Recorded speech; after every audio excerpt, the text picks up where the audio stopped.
પહેલું જ એક વાલી તરીકે મુક્તો, આજના વાલીઓની બહુ મોટી સમસ્યા છે, બાળકોની સમસ્યા છે, વાલીઓ માટેની.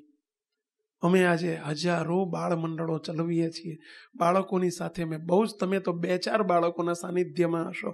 અમે ગુરુકુળ ચાલે છે, 300 બાળકો અમારી હાથ નીચે ભણી રહ્યા છે, અને હજારો બાળકો અમારા સાનિધ્યમાં. અમે એમને બાળ મંડળોમાં જઈએ છીએ. મોટા ભાગના બાળકોની જે સમસ્યા છે, જે તમારી આગળ એ રજૂ નથી કરતા, પણ અમે એકલા બેસાડીને પણ એને પ્રેમ આપીએ છીએ, જોડે નિકટમાં લઈએ છીએ, ત્યારે બાળકોની વાચા જે અંદરથી નીકળે છે, એ વાચાને, એમની ફરિયાદને, એમની કમ્પ્લેનને, એમની જે અંદરની મૂંઝવણ છે બાળકોની, એ તમારી આગળ રજૂ કરું છું મુક્તો. આપને વિનંતી સાથે ઉપાય બતાવતા જઈએ છીએ કે what we have to do, આપણે શું કરવું જોઈએ એઝ એ પેરેન્ટ તરીકે. એક વાલી તરીકે તમારા બાળકોને તમે બધું જ આપો છો, પૈસા આપો છો, કપડાં આપો છો, તમે બધું જ એને લાડ લડાવો છો, ફોન આપો છો જરૂર પડે ત્યારે. પરંતુ મુક્તો અમારી વિનંતી છે, તમારા બાળકોને તમે તમારો સમય આપો. સમય આપો. આદર્શ વાલી તરીકેની પહેલી ફરજ છે, બાળકોને તમારો ટાઈમ આપો, સમય આપો.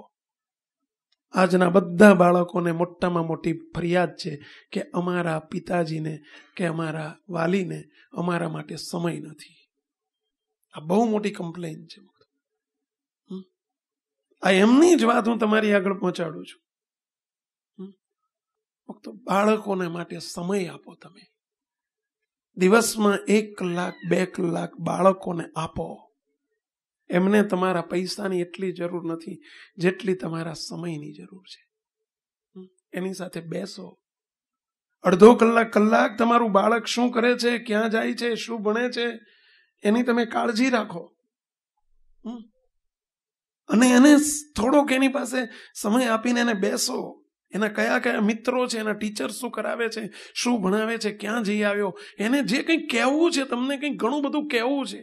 બાળકોને ઘણી બધી અંદર જિજ્ઞાસા છે, અંદર ઘણી બધી આતુરતા છે. સ્કૂલમાં જઈને આવે ને તો પહેલો આવીને તરત પપ્પા મમ્મી મને આજે આ નાસ્તો આપ્યો હતો, મને આમ કર્યું હતું, મને મારા ફ્રેન્ડે આમ કર્યું, મારા ટીચરે આમ કર્યું, મારી બેને આમ કીધું, મારી સિસ્ટરે આમ કીધું. જોજો તો મંડી જ પડે. હવે મોટા ભાગના વાલીઓ કંટાળીને થાકીને ઘેર આવ્યા એટલે શું કે બેસ ચાનો માનો આવે એમ કરીને એને દાબી દેવાનો.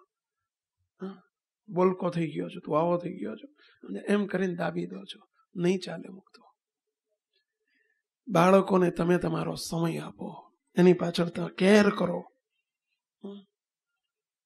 અમારે ઘણા ગુરુકુળમાં વાલીઓ બાળકોને મૂકી જાય ને એટલે આ સેવકનો સ્વભાવ. એટલે કોઈને પૂછું કે કેમ તમે તો શહેરમાં રહો છો, અમદાવાદમાં જ રહો છો, ગાંધીનગરમાં રહો છો, તમે વડોદરા જેવા શહેરમાં રહો છો, ગામડાના બાળકોને મૂકી જાય ગુરુકુળની અંદર, એ તો સમજ્યા કે એમને ત્યાં એજ્યુકેશન માટેની એરેન્જમેન્ટ નથી, વ્યવસ્થા નથી.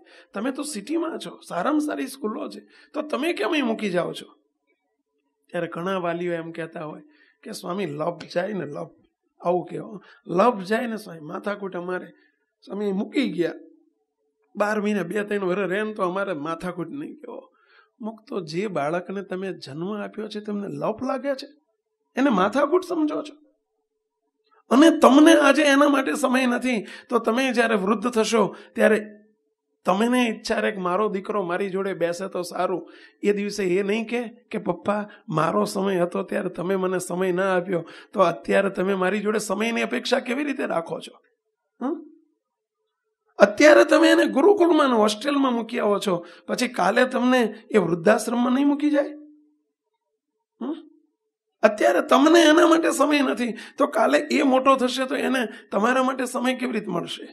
આજે સેંકડો વાલીઓ, વૃદ્ધ વાલીઓ એમ કહે છે કે અમારા દીકરાઓ અમને ઘેર એટલું આવીને પૂછતા નથી કે પપ્પા કેમ છે, આટલું એમને પૂછતા નથી. આ વસવસો ઘણા વૃદ્ધોને રહે છે, અને એનું કારણ મોટું શું છે મુક્તો? તમે જેવું વાવ્યું છે એવું લણો છો. મુક્તો સમજી રાખજો.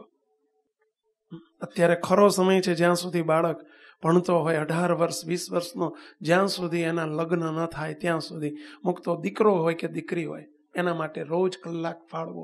માત્ર પૈસાની લાઈમાં તમે આખો દિવસ તમે બહાર રહો છો. તમે એક આદર્શ વાલીની ભૂમિકા નથી ભજવતા. તમારા બાળકોનું ઘડતર તમે નહીં કરી શકો. અત્યારે એમનો સમય છે, અત્યારે તમારી પાસે આ માગે છે.